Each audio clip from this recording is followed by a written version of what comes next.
Boot and Shoe, written and illustrated by Marla Frazee. I love her stuff. She does beautiful work. All right, there's our title page. Boot and Shoe were born into the same litter, and now they live in the same house. They eat dinner out of the same bowl. They pee on the same tree. At night, they sleep in the same bed. But Boot spends his days on the back porch because he's a back porch kind of dog. And Shoe spends his days on the front porch because he's a front porch kind of dog. This is exactly perfect for both of them. Then one day, for no apparent reason, a squirrel started some trouble. It chattered at Boot, it chattered at Shoe, it threw stuff at Boot, it threw stuff at Shoe, and then it got all up in Boot's business, and it got all up in Shoe's business too. Whoa, something had to be done.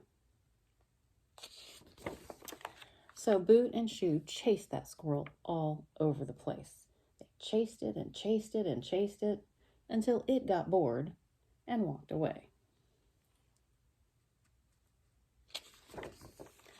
Boot collapsed. Shoe collapsed too. When Boot opened his eyes, he saw that he was on the front porch. He looked around for Shoe. Shoe should be here, but he wasn't. Oh no. When Shoe opened his eyes, he saw that he was on the back porch.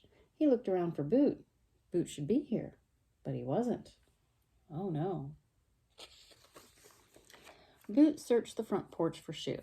He looked under things, over things, around things, and between things. No luck. Shoe searched the back porch for Boot. He looked under things, over things, around things, and between things. No luck for him either. Boot decided to station himself on the front porch and wait there until Shoe found his way back. And Shoe decided to station himself on the back porch and wait there until Boot found his way back. It was a long, lonely afternoon. When it was dinner time, Boot's stomach grumbled, but he didn't want to eat dinner without Shoe.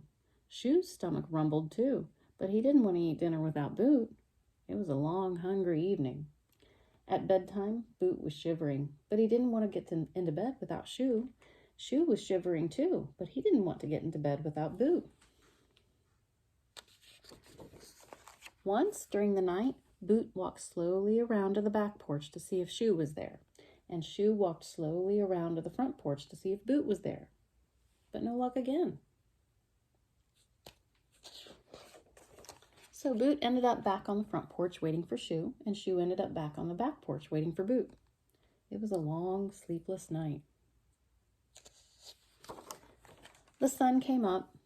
On the front porch, there was still no sign of Shoe. Boot began to cry. On the back porch, there was still no sign of Boot. Shoe began to cry too. But even in the worst of times, a dog still needs to pee. Boot dragged himself over to the tree. Shoe dragged himself over to the tree too. I know you're helping. And suddenly, lo and behold, there they were again, overjoyed to see each other. Overtired too.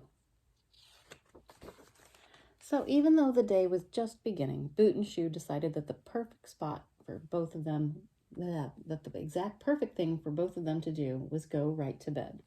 Sorry. Tiny little quilt. Together, of course. They're all tuckered out.